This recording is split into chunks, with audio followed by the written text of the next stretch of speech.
കാന്താരയുടെ പ്രീക്വലായി എത്തിയിട്ടുള്ള കാന്താര ചാപ്റ്റർ 1 വിശേഷങ്ങളുമായിട്ടാണ് ഞാൻ വന്നിരിക്കുന്നത്. നമ്മുടെ ഋഷഭ് ഷെട്ടി എഴുതി സംവിധാനം ചെയ്ത് പ്രധാന വേഷത്തിലെത്തി ഈ സിനിമ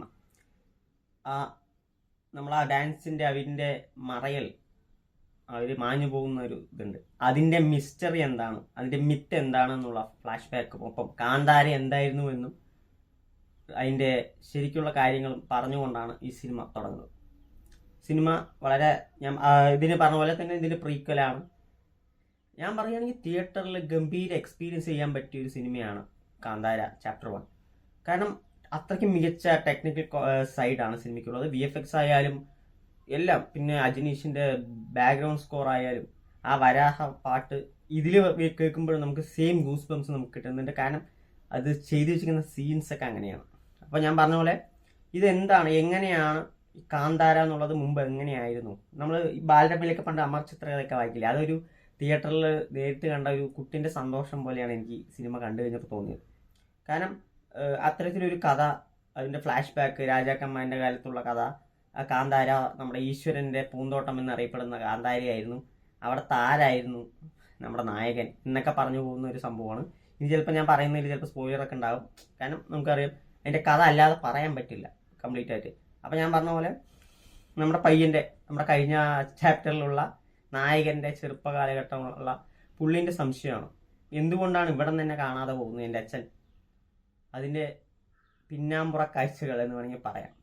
അത് വളരെ മികച്ച രീതിയിൽ എഴുതി അതിനെ സ്ക്രീനിൽ കൊണ്ടുവന്ന ഗംഭീര വിഷൻ. ഋഷഭ് ഷെട്ടിക്ക് വളരെയധികം ഒരു കയ്യടി, വളരെയധികം ഹാൻഡ്സ് ഓഫ്. പുള്ളീൻ്റെ ഒരു വിഷൻ എന്ന് പറഞ്ഞാൽ ഗംഭീരമാണ്. സിനിമയുടെ തിയേറ്റർ എക്സ്പീരിയൻസ് എന്ന് പറയുന്നത് കഴിഞ്ഞാൽ പ്രീ ഇൻ്റർവെൽ സീക്വൻസ് ആയാലും ക്ലൈമാക്സ് പോർഷൻസ് ആയാലും എല്ലാം ഗംഭീരമായിരുന്നു. പിന്നെ ഋഷഭ് ഷെട്ടിക്ക് ഒപ്പം അപ്രിസിയേഷൻ കിട്ടുന്ന ഒരാളാണ് രുക്മിണി വസന്തർ. ഒരു ടിപ്പിക്കൽ ഹീറോയിനി എന്നുള്ള രീതിയിൽ നിന്നും നല്ലൊരു വേഷം പുള്ളി ചെയ്തിട്ടുണ്ട്. അത് നീറ്റായിട്ട് ചെയ്തിട്ടുണ്ട്. എനിക്ക് വളരെ പേഴ്സണലി വളരെ ഇഷ്ടപ്പെട്ട ആക്ട്രസ്സാണ്. നല്ല നല്ല വേഷങ്ങൾ ഇനി കിട്ടുക. പിന്നെ ഒരു കാര്യമുള്ളത്, ജയറാമേട്ടൻ എന്തായാലും ഇത്തവണ ഒരു കോമാളിയാക്കിയിട്ടില്ല. അത്യാവശ്യം നല്ല റോൾ തന്നെയാണ് ഈ സിനിമയ്ക്കകത്ത് പുള്ളിക്ക് കൊടുത്തിട്ടുള്ളത്. കാരണം സ്ഥിരം ഇപ്പോൾ ട്രോള് മഴയാണ്, കാരണം മറ്റു ഭാഷയിൽ പോയിട്ട് കോമാളി കളിക്കണമെന്നുണ്ട്. അതിൽ നിന്നും വിഭിന്നമായി അത്യാവശ്യം നല്ല റോൾ തന്നെയാണ് ഈ സിനിമയിൽ ഉള്ളത്. അപ്പോൾ അതിൻ്റെ കൂടുതൽ ഡീറ്റെയിലിംഗേക്ക് കടക്കാൻ ഞാൻ ഉദ്ദേശിക്കുന്നതാണ്.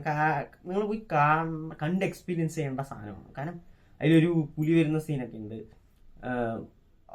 പിന്നെ ഇവർ കൊണ്ടുപോയി ആ മിത്തോളജി എങ്ങനെ, ഒരു ആ പീരിയോഡിക്കായിട്ട് ഇതിൻ്റെ മിത്തോളജി എങ്ങനെയാണ്, അതിൻ്റെ കഥ, ഇത് എഴുതിയിട്ടുള്ള വിധം, അത് ഭയങ്കര ഒരു അപ്രിസിയേഷൻ കൊടുക്കേണ്ട തന്നെയാണ് ഋഷഭ് ഷെട്ടിക്ക്. അതിന് മികച്ച രീതിയിൽ സ്ക്രീനിൽ എത്തിക്കാൻ പറ്റി. പ്രൊഡക്ഷൻ ക്വാളിറ്റി, ഗംഭീര പ്രൊഡക്ഷൻ ക്വാളിറ്റിയാണ്. കാന്താരയൊക്കെ കാണുമ്പോൾ തന്നെ നമുക്ക് ഭയങ്കര ഒരു ഫീൽ കിട്ടും. എങ്ങനെയാണിത്, ഇതൊരു വെർത്ത് വാച്ച് പടമാണ്. തിയേറ്റർ വാച്ച് നിങ്ങൾ മിസ് ചെയ്യാണ്ടിരിക്കേണ്ട ഒരു പടമാണ്. നല്ല ക്വാളിറ്റി, അതായത് സൗണ്ടുള്ള തിയേറ്ററിൽ പോയി കാണാൻ മാക്സിമം ശ്രമിക്കുക.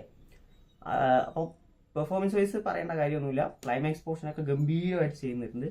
അപ്പോൾ ടോട്ടലി പറയുകയാണെങ്കിൽ ഇതിൻ്റെ മിത്ത് എന്താണ്, ശരിക്കും ഈ മാഞ്ഞു പോകുന്നതിൻ്റെ കാര്യം എന്താണ്, ഈ നായകൻ ശരിക്കും ആരാണ്, അല്ലെങ്കിൽ കാന്താര എന്താണ് എന്നുള്ള രീതിയിലുള്ള കുറേ ചോദ്യങ്ങൾക്ക് ഉത്തരം നിങ്ങൾക്ക് ഈ സിനിമയിൽ കിട്ടും. ഗംഭീര സിനിമയാണ്. തീർച്ചയായും തിയേറ്ററിൽ പോയി കണ്ട് ആസ്വദിക്കുക. ബൈ.